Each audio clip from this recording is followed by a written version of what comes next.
vosotros oigo las voces de tantos otros que como tú llegan cantando el mismo sueño, el mismo anhelo de libertad. Izquierda Unida, somos tú y yo.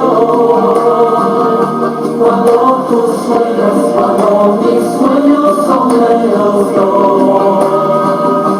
Izquierda Unida, somos la voz que canta y pide y que canta y quiere un mundo mejor.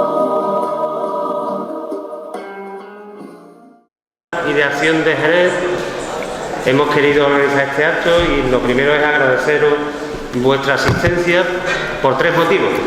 Porque en tiempos de funerales de Estado no apetece mucho reunirse. El segundo motivo porque en tiempos de Champions tenemos ciertas dificultades. Y el tercer motivo, que quizás es el más significativo, es que el más significativo de que haya esta asistencia, la importancia que tiene, normalmente cuando tocamos temas que nos superan nuestro ámbito de lo cotidiano, como es el tema europeo, lo supranacional, lo global, somos mucho menos conscientes, le damos menos importancia al hecho de participar en el debate. Lo siento. Un poquito menos volumen. Sí, es que el local... Un poquito menos volumen. Nada.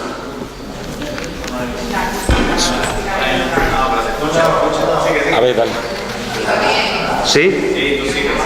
En definitiva, cuando abordamos temas que superan nuestra realidad cotidiana, aparentemente, nos sentimos menos motivados. Desde el espacio social de Jerez, habíamos pensado que a las puertas de unas elecciones europeas, que a las puertas de un proceso de movilización alrededor de algunas propuestas respecto a qué Unión Europea queremos, qué modelo de Unión Europea queremos, qué papel tiene que tener el Estado español, Andalucía y el sur del sur, no los olvidemos, que es donde vivimos, en ese Estado, en ese marco regional económico y político, y qué alternativas tenemos para superar la actual situación. Y pensábamos que era importante introducir ese debate entre la ciudadanía de Jerez. Un debate que digo que siempre cuesta trabajo, ¿no? Que la gente entendamos de la importancia de este tipo de temas, y no hace falta insistir mucho de que en estos momentos, no solo desde el punto de vista jurídico, sino desde el punto de vista económico, estamos sufriendo, en definitiva, las directrices marcadas en ese ámbito regional, en el conjunto del planeta, y en ese ámbito regional la Unión Europea, con unas políticas restrictivas, con unas políticas de sacralización del déficit que están atacando fundamentalmente a los pilares de nuestro modelo de relaciones sociales, de nuestro modelo de derechos y nuestro modelo económico. Por lo tanto, pensamos que merece la pena que la ciudadanía tome cartas en el asunto, seamos capaces de debatir sobre el diagnóstico y sobre las propuestas, y seamos capaces de lanzar un mensaje a los que nos mandan realmente en este espacio y a los que formalmente nos mandan, que es la estructura política de la Unión Europea. Para esto tenemos la gran suerte de contar con dos ponentes muy cualificados. Uno lo conocemos un poco y entonces es menos cualificado, que es mi compañero José Manuel Silva, de Comisiones Obreras, secretario de Relaciones Institucionales y de Política Sectorial y Comunicación de Comisión Obrera de la Unión Provincial de Cádiz. Tenemos que disculpar a una compañera que por razones de agenda y personales no ha podido acudir, que es la compañera María Carmen Barrera de la Unión General de Trabajadores. Pedro Alemán ocupa su puesto en la mesa, el secretario local de la UGT. Y, como no, la gran suerte, la gran fortuna para inducir este debate desde el rigor es la presencia de Ricardo García Saldívar, presidente de ATAG España, profesor, doctor en Economía y profesor en la Universidad Carlos III de Madrid. Yo voy a cederle la palabra.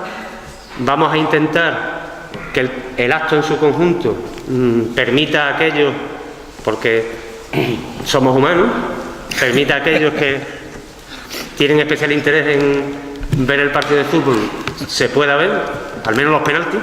Y le voy a ceder la palabra en primer lugar al compañero José Manuel Silva, de Comisiones Obreras.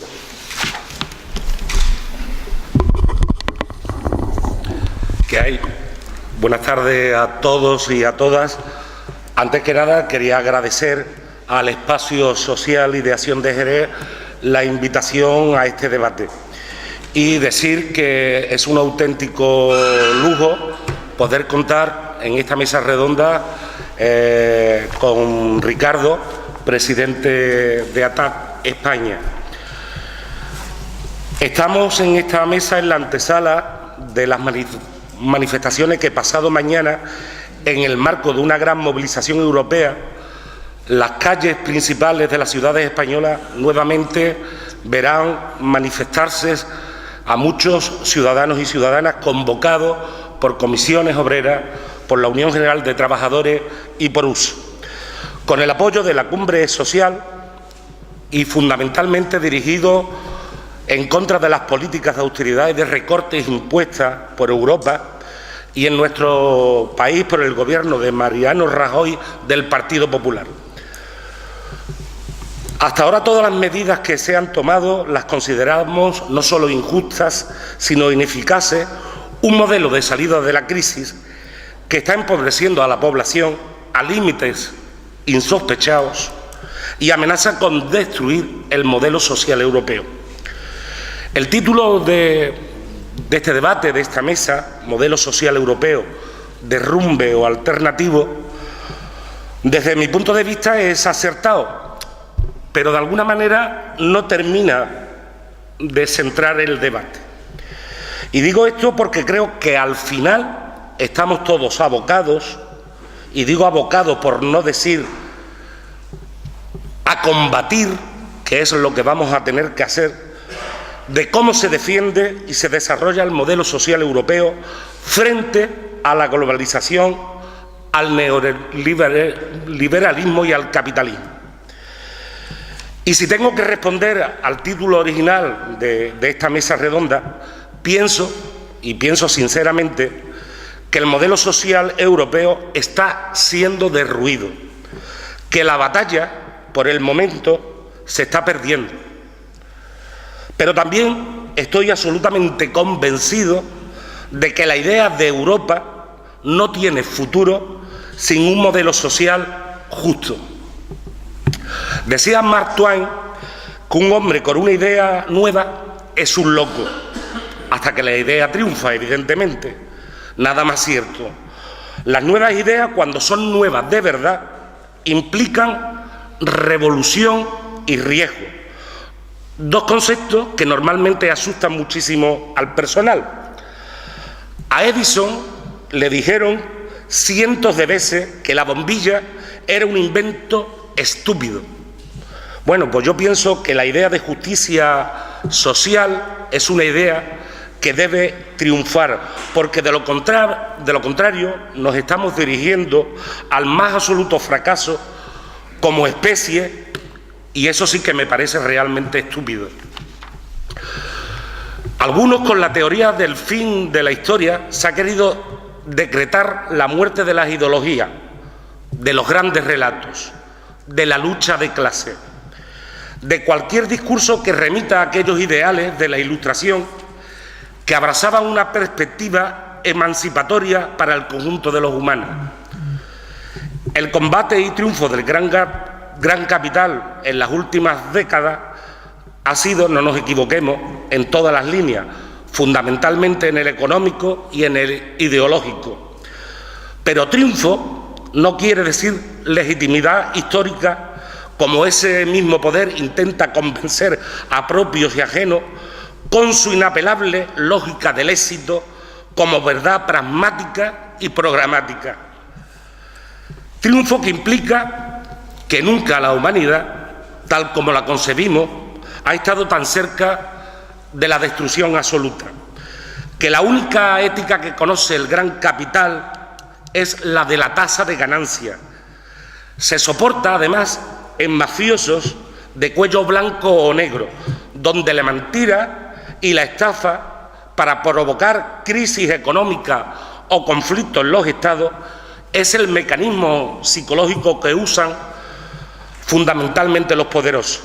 El neurótico le deja el espacio, toda la calle, al canalla en todas las esferas.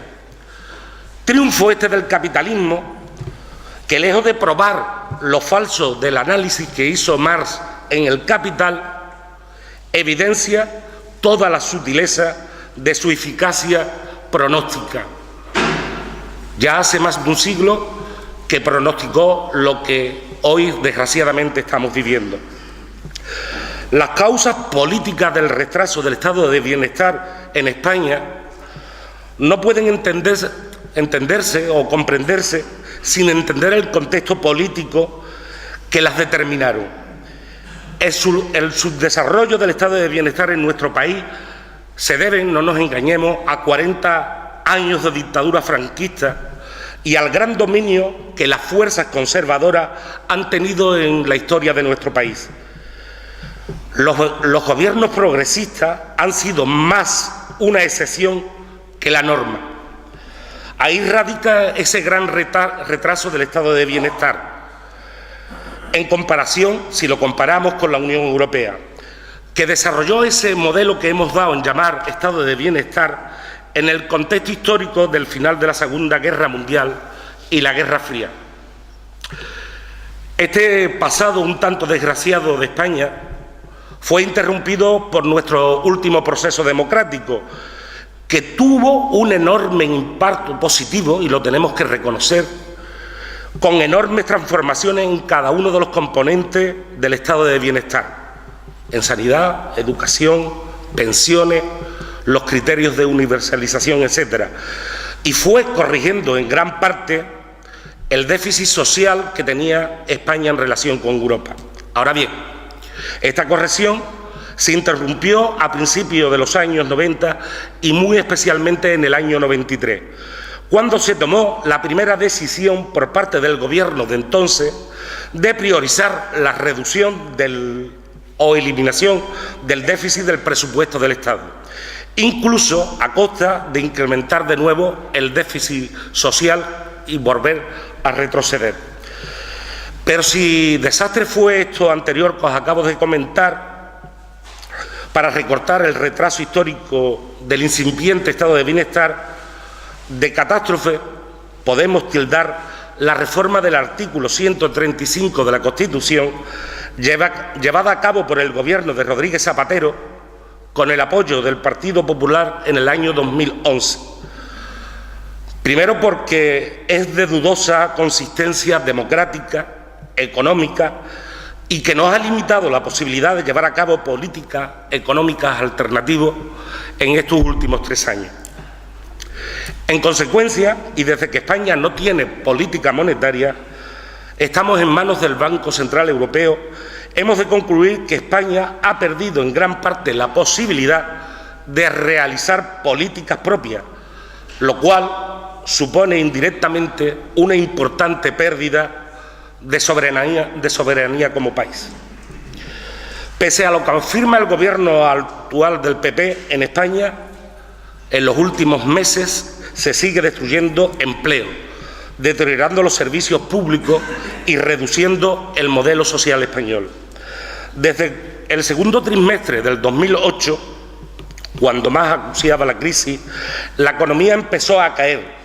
Se han perdido desde entonces más de 8 puntos de Producto Interior Bruto y se ha crecido casi 4 millones en desempleo, además de sufrir un gravísimo deterioro de las condiciones de vida y trabajo de la mayoría social de este país, que incluye duros recortes en nuestros ya débil estado del bienestar. Pero me vaya a permitir que aterricemos un poquito en nuestra provincia de Cádiz, que está atravesando en materia de empleo el peor momento de su historia. Desde que existen indicadores que miden el desempleo, en la actualidad sobrepasamos, daros cuenta de la dimensión del porcentaje, sobrepasamos el 41% de desempleo, prácticamente la mitad de la población activa. Nuestro territorio, a pesar de contar con recursos naturales tan variados como pocas provincias españolas y disponer de una situación geoestratégica importantísima que la convierte en puerta y salida del Mediterráneo y del Atlántico, y que debía esta situación haberle proporcionado un alto potencial de desarrollo, sin embargo, desgraciadamente, encabeza el ranking de paro de toda Europa. ¿Qué ha pasado en estos años con los fondos de cohesión territorial y social? Sencillo. Se fueron a otros lugares que no eran objetivo uno de la inversión europea, por razones seguramente de clientelismo político. En la actual situación de crisis económica y financiera internacional, nuestro país está atravesando el ciclo depresivo, a punto de entrar prácticamente en deflación, más largo de la democracia, lo que también ha repercutido en nuestra provincia de una manera brutal, sobre todo en el empleo. En las décadas de los 80 y 90, tras las reconversiones de los sectores estratégicos en nuestra provincia, como el naval, el pesquero, el agrícola, el vitivinícola, entre otros muchos, que llamo reconversión cuando en realidad fueron sectores que se destruyeron, la tasa de desempleo en 1995 llegó al 30% de nuestra población activa, siendo el pico más alto alcanzado antes de la actual crisis, que, como os he dicho antes, está en la impresionante, desastrosa porcentaje de estar casi en el 50% de la población activa. A principios del 2008, cuando se produjo la estafa financiera, no la puedo catalogar de otra manera, que afectó fuertemente a la banca de nuestro país, viéndose incrementada, además, por el estallido de la burbuja inmobiliaria española, unido, no nos engañemos, a la falta de respuesta política de aquel momento, desembocó en el rescate de nuestro sistema financiero en el 2012, sin que el gobierno fuesen capaces de obligar a los bancos a facilitar el crédito a las empresas o a la familia, al mismo tiempo que el Estado asume el excedente de las viviendas construidas, creando, anecdótico el nombre, un mal llamado Banco Malo, protegiendo los intereses del sistema financiero y bancario, mientras, a la contra, miles de ciudadanos son desahuciados de sus casas a no poder hacer frente al pago de sus hipotecas.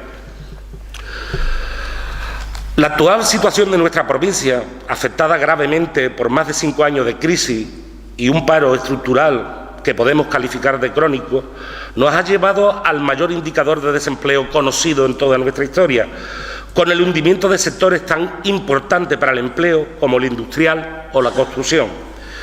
Pero existen más razones, diversas y complejas, si se quiere, las cuales van desde no haber aprovechado el crecimiento económico de la década del 2000 para producir un cambio en el modelo productivo y construir nuevas redes de protección social, y, como os decía antes, la modificación de la Constitución española realizada con nocturnidad y alevosía entre el Partido Socialista Obrero Español y el PP en el 2011, que consagran con rango constitucional el pago de la deuda, legítima o no legítima, antes que atender las necesidades de los ciudadanos y ciudadanas a quienes representan.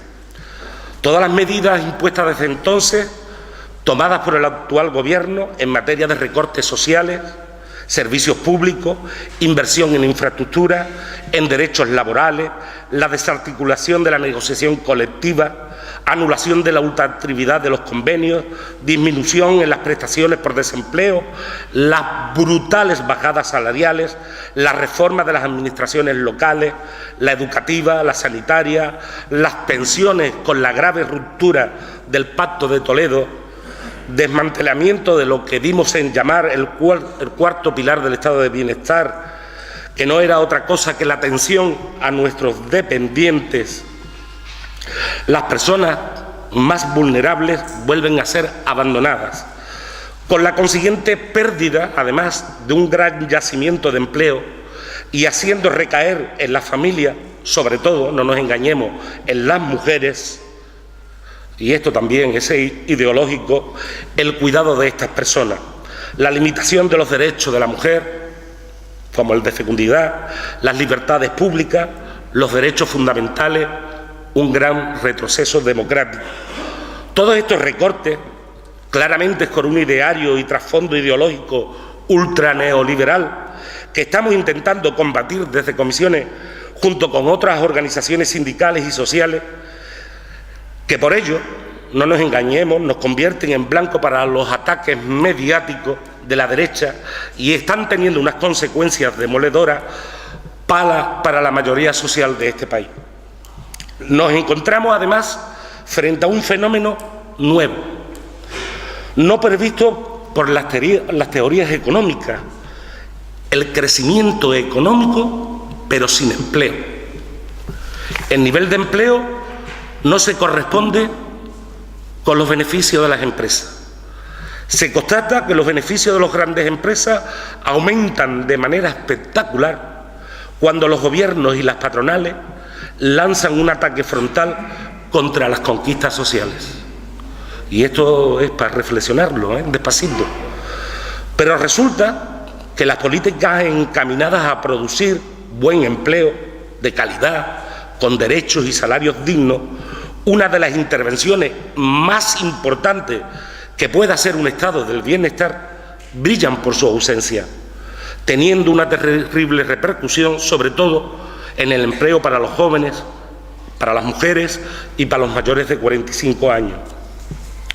En Europa y España, la derecha y los neoliberales están intentando, no nos engañemos, enterrar el modelo social con sus políticas de austeridad, con los recortes económicos y sociales.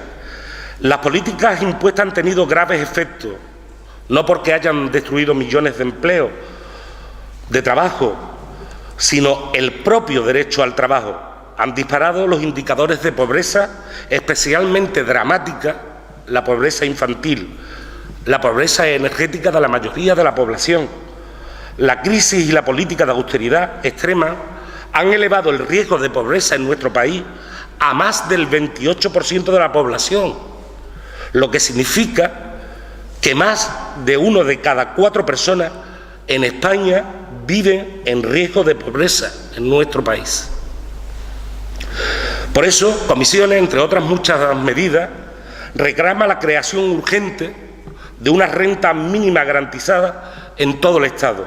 El objetivo primero estaría dirigido fundamentalmente a las 630.000 familias, hogares, que se encuentran en situación de pobreza severa, es decir, que no tienen ningún nivel de ingreso de ningún tipo, incluidos los asistenciales. Reclamamos además, de forma también casi dramática, una reforma fiscal justa para que paguen todos, más quien más tiene, y el apoyo fiscal para la familia con la rebaja de los precios de bienes básicos esenciales, como las cestas de la compra, la electricidad, el gas, la calefacción, etcétera. Pero lo que sí está claro, y dejando ya a nuestra provincia atrás, la dimensión social de Europa no podrá avanzar mientras se mantengan las políticas de austeridad. La Unión Europea tiene que asumir un cambio de rumbo en sus políticas, atendiendo las demandas del movimiento sindical, de la Confederación Europea de Sindicatos, que es la voz de más de 90 millones de trabajadores y trabajadoras europeos, y poner en marcha lo que les reclamamos, que no es otra cosa que un ambicioso programa de inversiones, unido al impulso de la dimensión social. Europa necesita superar la crisis, sus efectos y construir un nuevo contrato social que renueve al surgido después de la Segunda Guerra Mundial, destinado a asentar firmemente los cimientos de ese modelo social europeo, como alternativa al avance sostenido del capitalismo, en su versión además más salvaje, que está demostrando además que es incompatible con la propia democracia.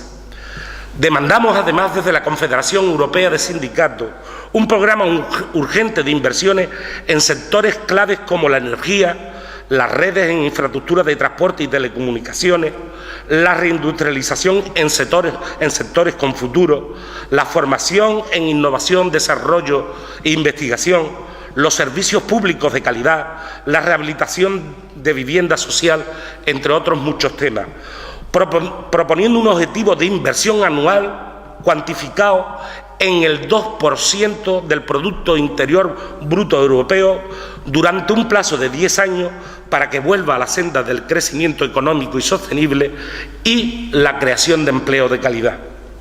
El 25 de mayo, como antes nos decía Cristóbal, tendrán lugar unas nuevas elecciones al Parlamento Europeo. Una oportunidad para poner fin a la austeridad y los recortes sociales.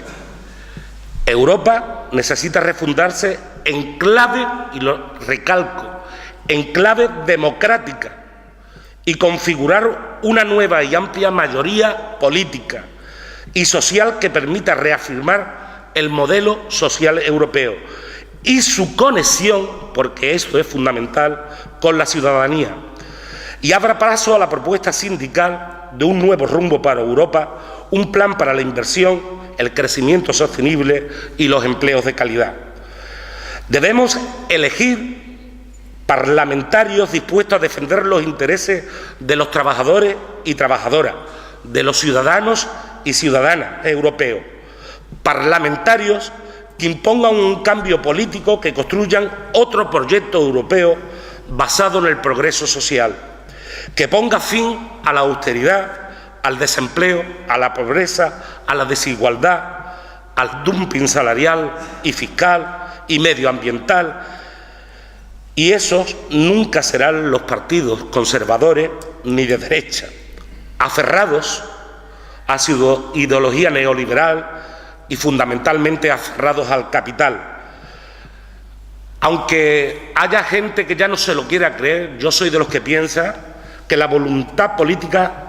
con la voluntad política se pueden hacer muchas cosas. Imponer una armonización sobre los impuestos de sociedades, promover la instauración de la tasa global, tales como podría ser, como ejemplo, la tasa Tobin, sobre las transacciones de intercambio. La abstención el día 25 de mayo para mí no es una opción. Hagamos que la voz de los trabajadores y las trabajadoras llegue al Parlamento Europeo, porque nos jugamos mucho. Y de todas formas, a todos los que estáis aquí y a muchos más, espero que nos veamos el día 3 de abril en Cádiz de nuevo en la calle, porque sí se puede, pero para eso hay que participar. Gracias.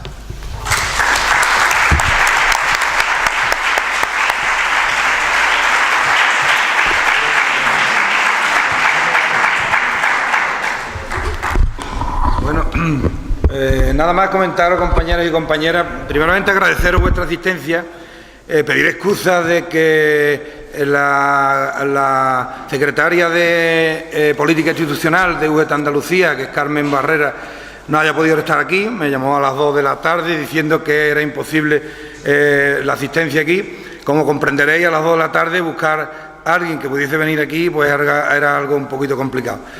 Entonces, nada más eso, pediros disculpas, y este acto que ahora mismo se está celebrando aquí, convocado por el Espacio Social y de Acción de Jerez, que por un lado que sirve un poco de presentación de este grupo de varias organizaciones que estamos intentando poner foco en las injusticias que veamos en Jerez y no solamente acabar en este acto será el inicio, pero esperamos estar ahí un poquito como la mosca cojonera y denunciando lo que tengamos que denunciar. Y además lo hacíamos, como han comentado ya Cristóbal aquí, lo hacíamos también con la intención de unirlo a las movilizaciones que la Confederación Europea de Sindicatos ha convocado en esta semana en todas las capitales de provincia de España. El día 3 concretamente va a ser en Cádiz, para denunciar estas políticas antisociales que desde la Comunidad Económica Europea está imponiendo a estos gobiernos títeres, como es el gobierno de España y desgraciadamente del sur de Europa, donde estamos sufriendo de una forma brutal estos recortes y, en definitiva, es una ocasión que no podemos dejar pasar este día 3 en Cádiz para demostrar nuestro descontento con esta política, aunque yo dudo que, como digo, este gobierno títere vaya a cambiar de su política, pero al fin y al cabo, pero en definitiva que vea que hay una contestación en la calle, aunque esta gente al final creo que lo que cuentan son los que se quedan en su casa. Pero nosotros debemos estar ahí y, como os digo, espero que esta manifestación del día 3 en Cádiz sea un rotundo éxito y le podamos demostrar y pedir a este gobierno que cambie su política, bueno, y a la Comunidad Económica Europea en general que cambie estas políticas antisociales. Gracias, compañeros.